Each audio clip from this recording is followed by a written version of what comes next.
Pada kali ini, kita akan membahas satu saham dari sektor konsumer non-siklikal yaitu PT Indofood Sukses Makmur terbuka dengan kode saham INDF. Sejarahnya, cerita perjalanan bisnis Indofood dimulai dari sebuah perusahaan kecil bernama PT 51 Sangkiu pada April tahun 1968. Perusahaan ini berubah nama menjadi PT Supermie Indonesia, mengikuti merek mie instan yang diproduksi oleh mereka, yakni Supermie.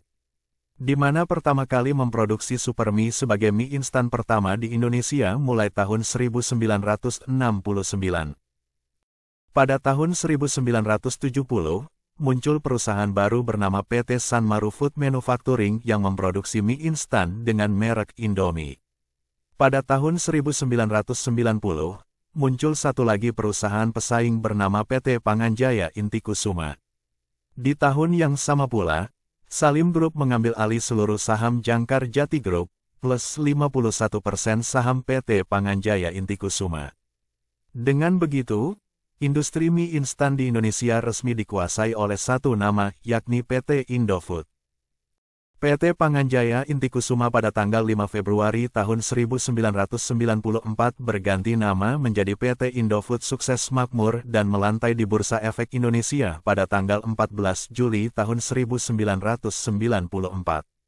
Sejak mendapat dana segar dari IPO, Indofood tak henti-hentinya melakukan akuisisi strategis untuk memperkuat posisi di industri pangan Indonesia. Salah satunya mengakuisisi divisi penggilingan gandum Bogasari dan menjadi pabrik pengolahan terigu dan gandum terbesar di Indonesia. Pada 2009, Salim Group memulai proses restrukturisasi internal grup CBP melalui pembentukan PT Indofood CBP Sukses Makmur dan pemekaran kegiatan usaha mie instan dan bumbu yang diikuti dengan penggabungan usaha seluruh anak perusahaan di grup produk konsumen bermerek, yang seluruh sahamnya dimiliki oleh perseroan ke dalam ICBP. Indofood Sukses Makmur atau Indofood merupakan produsen berbagai jenis makanan dan minuman yang bermarkas di Jakarta, Indonesia. Perusahaan ini didirikan pada tanggal 14 Agustus tahun 1990 sebagai PT Panganjaya Intikusuma. Kemudian pada tanggal 5 Februari tahun 1994 berganti nama menjadi Indofood Sukses Makmur. Perusahaan ini mengekspor bahan makanannya hingga Australia, Asia, dan Eropa. Dalam beberapa dekade ini, Indofood telah bertransformasi menjadi sebuah perusahaan Total Food Solutions dengan kegiatan operasional yang mencakup seluruh tahapan proses produksi makanan, mulai dari produksi dan pengolahan bahan baku hingga menjadi produk akhir yang tersedia di rak para pedagang eceran. Info dan faktanya, setelah reorganisasi pada 2009, INDF tidak lagi memproduksi makanan dan minuman secara langsung, melainkan lewat anak usahanya PT Indofood CBP Sukses Makmur terbuka. Bisnis produk langsung INDF saat ini hanyalah bisnis terigu bernama Bogasari Flour Mills. Semua produk minuman ringan dari PepsiCo berhenti dijual di Indonesia setelah kontrak antara PT Anugerah Indofood Barokah Makmur dengan PepsiCo berakhir pada tanggal 10 Oktober tahun 2019. Putusnya kerjasama selama lebih dari 20 tahun tersebut diduga karena isu bisnis kelapa sawit Indofood yang disinggung LSM Pro Lingkungan di Amerika Serikat.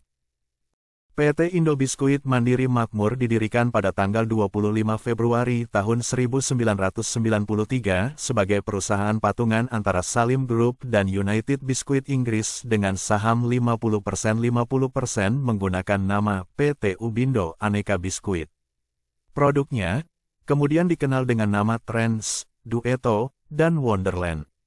Pada tanggal 31 Desember tahun 2009, perusahaan ini dimerger dengan PT Indofood CBP Sukses Makmur. Sejak akhir 2019, Indofood CBP sudah tidak memproduksi biskuit lagi. Perseroan siap mengembangkan mie instan berbahan dasar dari sorghum untuk menggantikan gandum yang diimpor dari luar negeri. Perseroan dengan Kementerian Pertanian mendiskusikan banyak hal, terutama mengembangkan bahan baku lokal. Ke depan, akan ada program pengembangan tanaman sorghum. Langkah ini merupakan antisipasi krisis pangan global dengan mencari alternatif bahan baku lokal.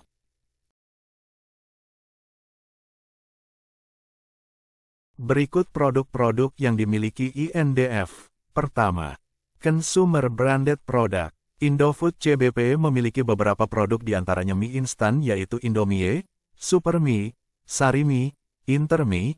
Lalu adapun produk dairy mulai dari susu ultra high temperature dengan merek Indomilk, susu steril dalam botol, krim merek kental manis, hingga es krim.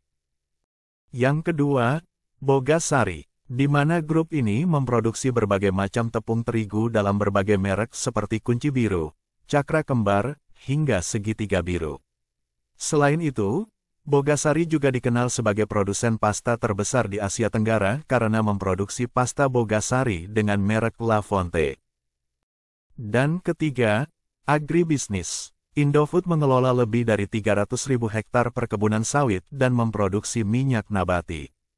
Di luar itu, di lini agribisnis pun Indofood memproduksi karet remah, karet lembaran, gula, juga ada pabrik kakao dan pabrik teh. Beberapa merek yang dihasilkan dari lini bisnis ini diantaranya adalah Delima, Bimoli, Palmia, Royal Palmia, hingga Amanda.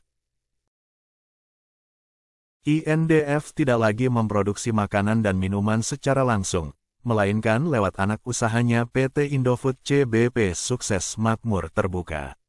Bisnis produk langsung INDF saat ini hanyalah bisnis terigu bernama Bogasari Flour Mills. Selain itu, masih ada juga anak usahanya yang bergerak di bidang perkebunan terutama kelapa sawit, perusahaan distribusi seperti Indomarko Adi, Prima dan lainnya.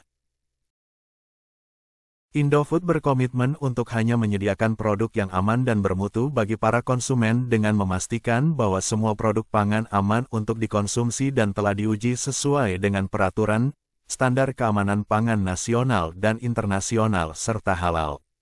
Indofood juga secara aktif mengembangkan produk baru yang inovatif dan bergizi guna memenuhi permintaan konsumen yang kian beragam. Oleh karena itu, Indofood melakukan upaya strategis dalam mengatasi masalah kelangkaan bahan baku. Berikut komposisi pemegang saham yang dimiliki INDF, yaitu First Pacific Investment Management Limited memegang kepemilikan sebesar 50,07%. Antoni Salim, 0,02%. Taufik Wiraatmaja, 0,0%. Franciscus Welirang, 0,0%. Masyarakat non-warkat, 49,58%. Masyarakat warkat, 0,33%. Dan saham Treasury, 0%. Emiten berkode saham INDF ini didirikan pada tanggal 14 Agustus tahun 1990. Dengan bisnis utama food and beverage, perusahaan mulai mencatatkan namanya di bursa pada tanggal 14 Juli tahun 1994 dengan harga Rp6.200 per lembar, dan jumlah saham yang beredar sebanyak 21 juta lembar. Berdasarkan kinerjanya, INDF membukukan laba periode berjalan yang dapat diatribusikan kepada pemilik entitas induk sebesar Rp2,44 triliun per tanggal 31 Maret tahun 2024. Ini menyusut 36,36% secara tahunan atau year on year dari Rp3,84 triliun. Dalam 3 bulan pertama di 2024, INDF meraup pendapatan bersih Rp19,55 triliun dari segmen produk konsumen bermerek. Kemudian sebesar Rp525,46 miliar dari segmen Bogasari. Sementara itu, total aset INDF mencapai Rp198,31 triliun per tanggal 31 Maret tahun 2024. Nilai tersebut lebih meningkat sebesar 6,29% dari Rp186,58 triliun per tanggal 31 Desember tahun 2023. Kemudian total liabilitas INDF terpantau naik signifikan dari Rp8,61 triliun per tanggal 31 Desember tahun 2023 menjadi Rp94,34 triliun per tanggal 31 Maret tahun 2024. Artinya, total liabilitas INDF membengkak 995,41%. Berikut historis dividen yang dimiliki INDF. Dalam pembagiannya perseroan cukup konsisten di mana yield rata-rata hingga tahun buku terakhir sebesar 4%. Hal ini tergambarkan bahwa perusahaan cukup confident sebagai dividen stock dengan lini bisnis yang sudah mapan di bidang food and beverages. Berikut potensi Indofood sukses makmur di masa depan. Pertama, prospek Indofood diramal lebih baik di tahun mendatang. Pemulihan ekonomi bakal mendorong bisnis emiten grup Salim ini.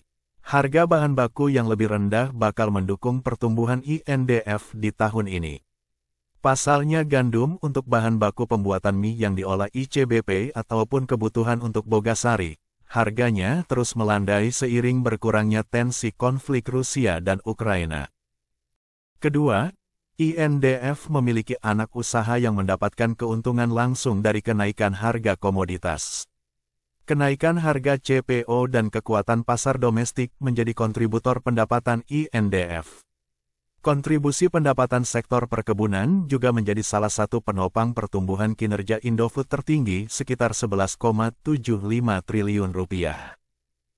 Dan ketiga, prospek saham emiten produsen makanan pengguna gandum pun masih cukup cerah.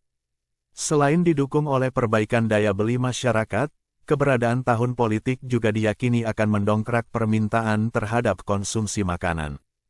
Emiten produsen makanan berbahan baku gandum maupun turunannya seperti tepung terigu masih memiliki prospek yang positif. Ini mengingat, kondisi fundamental emiten tersebut masih terbilang solid. Sekian pembahasan kali ini dari PT Indofood Sukses Makmur Terbuka. Semoga bisa memberikan referensi kepada Anda untuk lebih cermat dalam memilih perusahaan sebagai investasi.